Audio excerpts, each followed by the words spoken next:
Spokane half past 5 p.m. on Sunday. That time we had temperatures at 79 degrees in Spokane, 77 degrees in the Lake City, single-digit wind gusts across the board over in the Tri-Cities and Yakima at that time, even warmer, holding strong in the mid-80s even as we're getting through dinner time here. So you look at our satellite radar, you can see that conditions were really quite dry today. Some very, very mild passing cloud cover, but for many of us, blue skies to match the warm temperatures. And overnight here, we're looking for that trend to hold. No rain expected, and even just mildly cloudy conditions in the 0% chance of precipitation as temperatures fall to 50 degrees tonight for Spokane and Coeur d'Alene. 57 degrees are expected low in the Tri-Cities and 56 degrees in Yakima. It seems like not too long ago these were our daytime highs, right? But actually things are going to be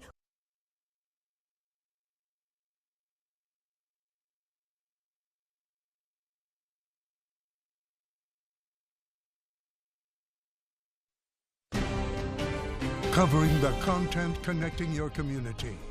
You're watching a special edition of NonStop Local KHQ. Tonight, the streets of downtown Spokane, Government Way and Kendall Yards are back open after the 50th running of Balloons Day. From sneakers hitting the pavement early this morning to the sounds of a big block party that just wrapped up, it was an event enjoyed by all. Thanks for joining us on this special edition of NonStop Local News. I'm Heidi Miley. It was an event a year in the making, and after just a brief rest for all of the planners, organizers, and volunteers, they're already starting to work on the next Balloons Day. Organizers tell us more than 43,000 people registered for this year's 12K through some of the most beautiful parts of the Lilac City. Last year, some 35,000 people signed up, so about 8,000 more participated this year. Look at all the decorations, guys. So fun. Balloons Day is still tallying official numbers, but it is safe to say this event was successful. And NonStop Local's Rachel Turcotte is covering the race and all the shenanigans and brings us some of the best moments. It's so great having everyone back out here. It seems like one of the biggest turnouts in a while, and yeah, I'm super excited to be here. It's been great. The 50th anniversary of Balloons Day is more than a race for Spokane. It's a tradition. Yeah! Something that brings people from all different walks of life to run, walk, or even just cheer on their community. I was at the finish line for the first Balloons Day 50 years ago, and I'm back for the 50th and the finish line, so I am the bookends. While over 40,000 people registered to participate in the race, some volunteered their time to helping on the other side. Basically, we hand out water to the wheelchairs, to the seated people and the second seat people. That's what we do. We are here with Spokane Falls Community College. We are on track for them, and we are here just drug testing the athletes and just helping out. This is my first time actually working it, and it's weird being on this side of the finish line and not on the start line.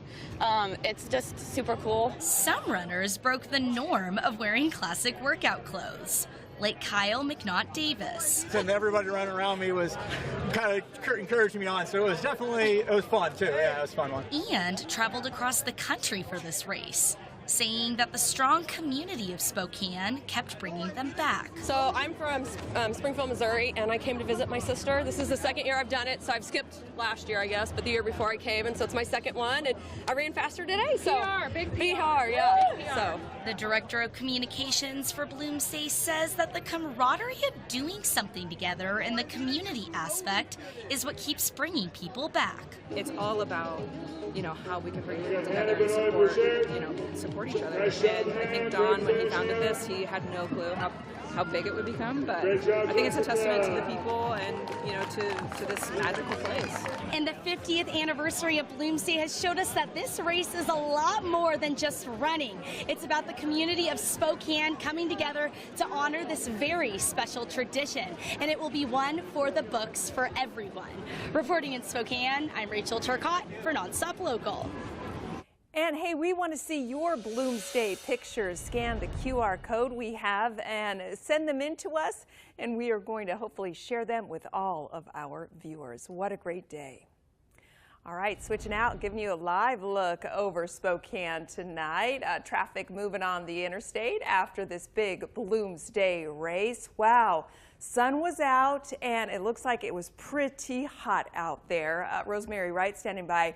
I bet Joe Runner in the furry chicken outfit regretted that choice after a while with that heat. Yes, I'm sure the outfit maybe had like a fan installed inside of it or something, because it certainly needed it. Today was really, really warm. I just went for a walk in Riverfront Park, and let me tell you, temperatures were high, vibes were high too. We can actually see just how today's heat compared to previous years for May 3rd in Spokane. You can see we're sitting about 16 degrees above our average historically for this time of the month, but over in the Tri-Cities, a different story. We're actually seeing near record-setting heat today on Sunday. So we look at our satellite radar, you could see it wasn't just warm, it was also quite dry across the inland Northwest, and overnight we're expecting that pattern to hold. No chance of rain here overnight for eastern Washington, North Idaho, northwestern Montana, or northern Oregon.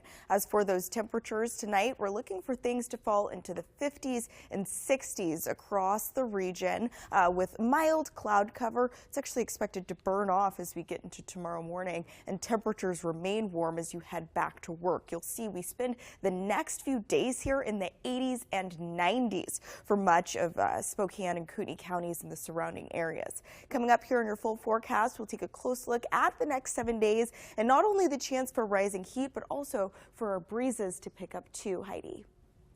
All right, thank you, Rosemary. This is just into us now. Reports say former New York City Mayor Rudy Giuliani is in the hospital, and the reports say he's in critical but stable condition. His spokesperson and President Trump are posting on social media that the 81-year-old is in the hospital, but not saying why he's there. We, of course, will alert you to any new developing details.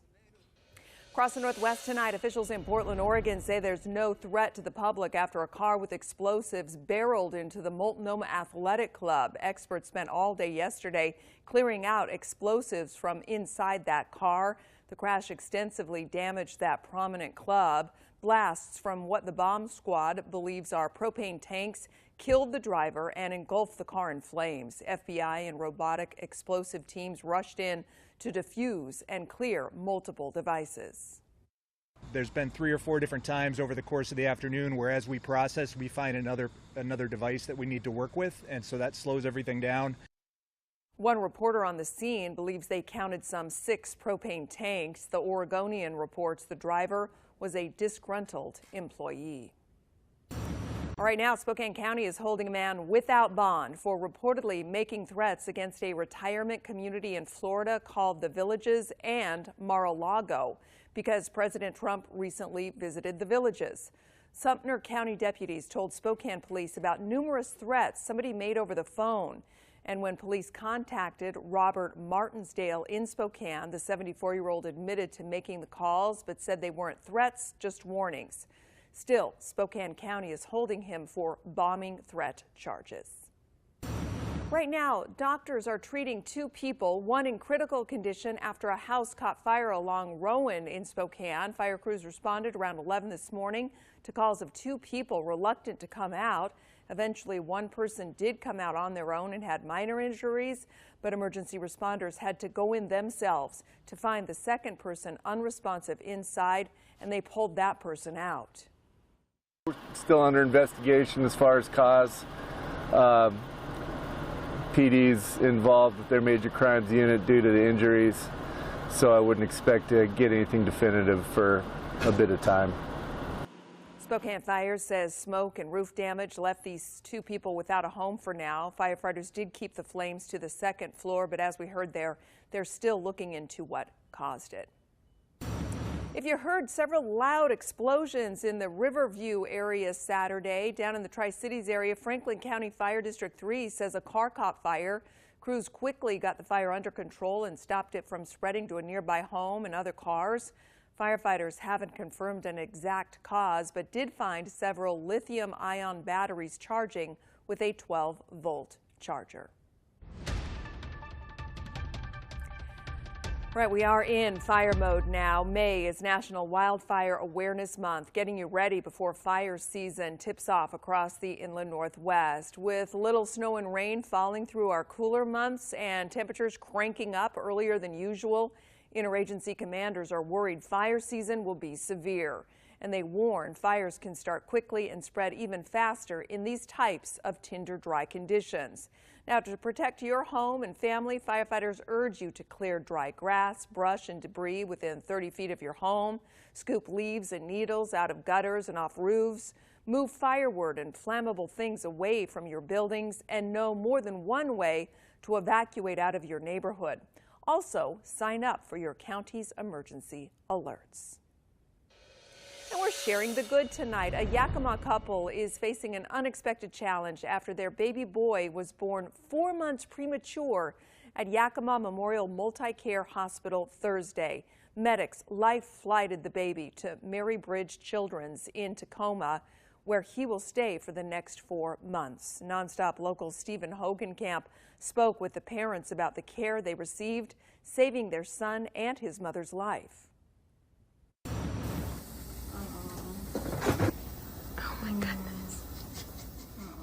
Amy Gild's reaction to meeting her son Leo for the first time after giving birth at just 25 weeks pregnant. I had a prolapse of the umbilical cord, which, was life-threatening. Couldn't let that go. Emergency C-section, and they just sprung into action. I went into shock, but of course my first thought was okay, this is it. Just say goodbye to my son.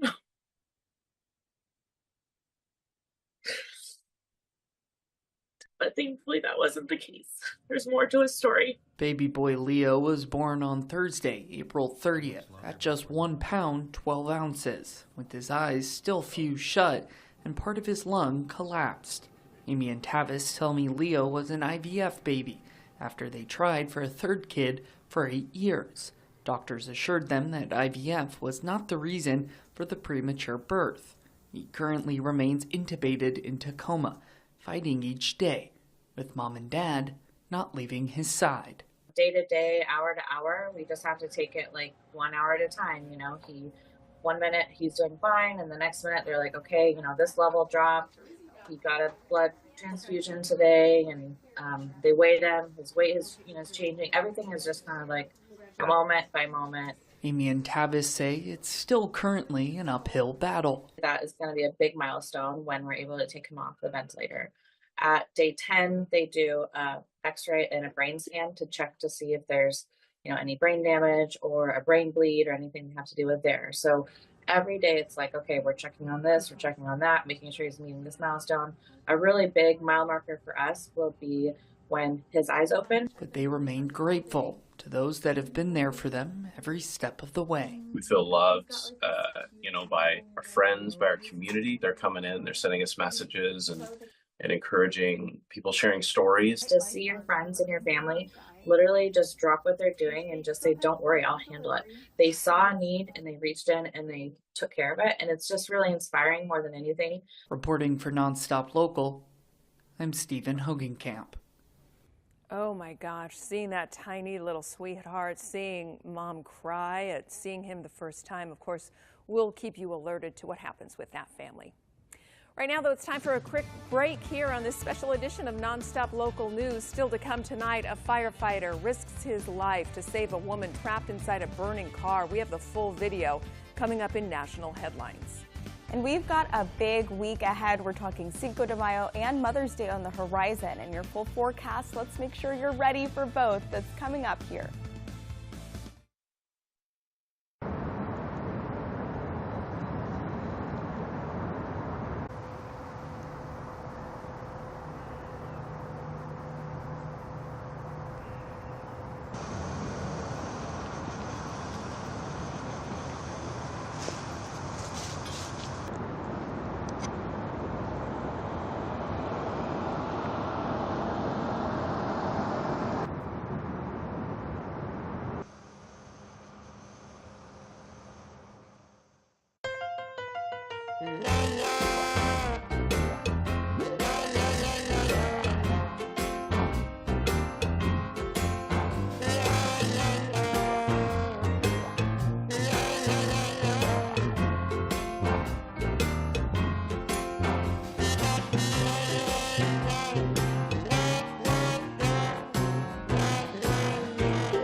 I want to start you off with a look over beautiful downtown Spokane as we're getting into dinner time here. We've got temperatures holding strong in the upper 70s for the metro area and single-digit wind speeds too. Over in the Tri-Cities and Yakima this evening, a bit warmer, 86 degrees there and 85 degrees through Yakima. Real calm wind speeds tonight too. As we look at that satellite radar, you can see things weren't just warm today, they were also quite dry for eastern Washington and North Idaho. And overnight here, we expect that pattern to hold. No real chance of rain for much of the inland northwest as we get through those overnights and into tomorrow. As for lows expected tonight, 50 degrees even in Spokane and Coeur d'Alene. 57 degrees are expected low for the Tri-Cities and 56 degrees tonight in Yakima with 0% chance of rain across the board and partly cloudy conditions. As we head into tomorrow Monday, as you head back to work in Spokane, 76 degrees are expected high there, 75 degrees for the Lake City, 83 degrees through Lewiston, a bit warmer through central Washington at 86 degrees in Moses Lake and 89 degrees in the Tri-Cities, already trying to reach that 90 mark. As we take a look at that chance for wet weather, we'll start with the national picture. Throughout the day on Monday, we see some activity through northern California. As we get into Tuesday, early morning hours, 6 a.m., we start to see some of that push into the central United States. As we get through midweek here, this map starts to light up. We're seeing rain through the four corner states, the central U.S., the plains, pushing into New England as well. Bit closer to home, that chance of rain stays at 0% not only throughout the day on Monday, but out throughout Tuesday and as we head into Wednesday too. And while the warm and dry conditions are really comfortable and it's nice to get out there and enjoy them, reminder, we are still tracking a big rain deficit across eastern Washington and North Idaho right now for the city of Spokane. Over the last year here, we're nearly a foot short of the amount of rain we usually would have seen for the last 365 days. As for winds during this time, we're looking for things to get a little bit breezy. As we head into Monday, 7 a.m., you can see that we're over that 20+ mile per hour mark in terms of gusts throughout the city of Spokane. As we get into Monday night, those early morning hours on Tuesday, a similar pattern, except now we're seeing activity through the lower panhandle as well as through Washingotn area as well. We see some of those winds remain pretty strong as we head into Tuesday morning. So just a reminder, things can be pretty breezy if you've already started to put out that lawn furniture, maybe bring in the cushions overnight. As we look at the next 7 days, you'll see that weather remains pretty mild and comfortable as we head into Cinco de Mayo. No chance of rain over the next 7 days. Cloud cover off and on. As we get to Sunday, Mother's Day, reminder right now to go and start picking out a gift for mom. Those clouds roll back in over the city of Spokane. Right now, no rain expected from those clouds. So we're talking 70s off and on throughout this next week with a chance to pop up into the 80s briefly on Wednesday for the Lilac City. Reminder though, even though those temperatures are climbing, while the air might be warm, water remains really quite chilly. Not a super safe time to be jumping into our rivers and local waterways. If you are going to be recreating near the water, reminder to wear a life vest. Keep an eye on those kitties, and of course remember, the surface might look calm, but the currents can be quite swift under the water. That's your forecast, but stick around. Coming up here, Austin Getz has some Bloomsday Elites updates. That's in sports.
from the Northern Quest Sports Studio.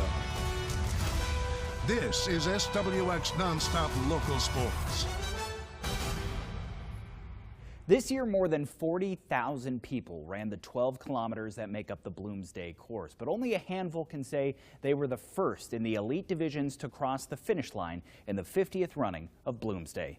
In the men's wheelchair open division, Jacob Allen took the lead early and only increased it as the race went on, going on to win with a time of 28 minutes and 52 seconds. He finishes almost 4 full minutes ahead of second place to capture his first Bloomsday title in his third appearance in the race. In the women's wheelchair elite, Hannah Babalola defended her title with a second straight Bloomsday win, holding off a fellow fourth-time Bloomsday participant Heather Sealover to win with a time of 41 minutes 16 seconds. In the women's elite, Cassie Parker made the jump from finishing 8th in her first Bloomsday last year to win this year in dominant fashion, taking the lead early. The only question quickly became how large would her margin of victory be? The answer, 18 seconds over second place, Parker becoming the first U.S.-born woman to win Bloomsday since 1997. And in the men's elite, U.S.-born Reed Buchanan became the first American man to win the race since John Sinclair in 1986.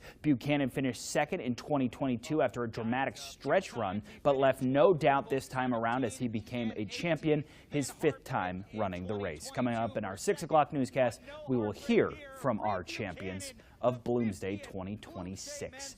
Meanwhile, the Seattle Mariners look to avoid being swept after giving a game away they should have won last night. The Royals already had the series in the books and were looking for the brooms this afternoon. Randy Johnson throwing out the first pitch. M's hoping not to embarrass the legend and get swept by Kansas City. But this play right here kind of sums up the Mariners' season so far, if not this whole series. Already down 2-1 in the 4th, Julio Rodriguez makes a catch in center and uncorks a beautiful throw that appears to nail Salvador Perez at the plate, trying to tag up and score. But upon further review, you see it was close, but Perez is safe. Not much else to write home about in this one. The Mariners lose 4-1 and are swept by the Royals, who came into this series 7 games under 500. Seattle got themselves back to 500 with that excellent road trip, but now have dropped 3 straight. The Mariners will continue this homestand tomorrow when they host the Atlanta Braves for the first of 3 games at T-Mobile Park. I'm Austin Getz, and that's your SWX Sports Update. We're back next.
Caught on camera, a Detroit firefighter's heroic moment, risking his life to pull a woman from a burning SUV.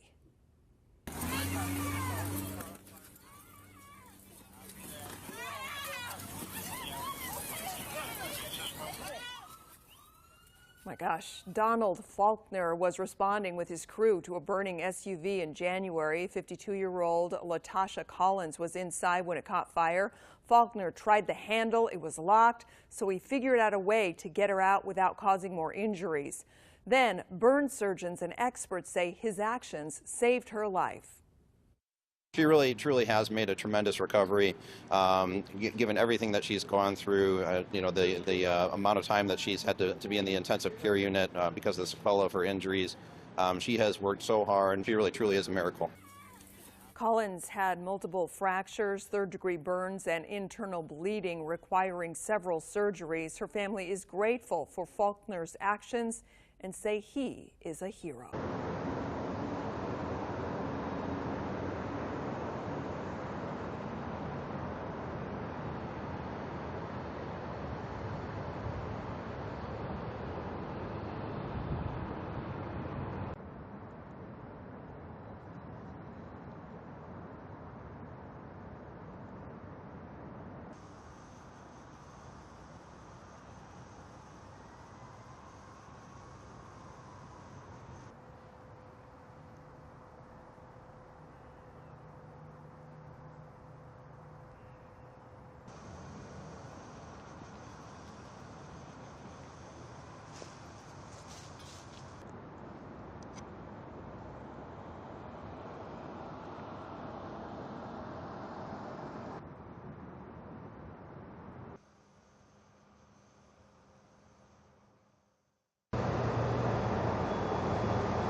Alrighty, I want to give you a look at the next 7 days for the Tri-Cities and Yakima too. Ooh, look, they're out on the boat. They're having fun. Oh man. Well, it's a great day to do it. Tomorrow will be too. We've got temperatures in the upper 80s for Yakima, Kennewick, Pasco, and Richland as well. We see the Tri-Cities climb into the 90s by Wednesday, then coming back down to the upper 70s by Saturday. Real comfortable conditions expected for Mother's Day. But Wednesday looks pretty hot. Real hot. Okay. Have a great night, everybody.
Covering the content connecting your community. You're watching a special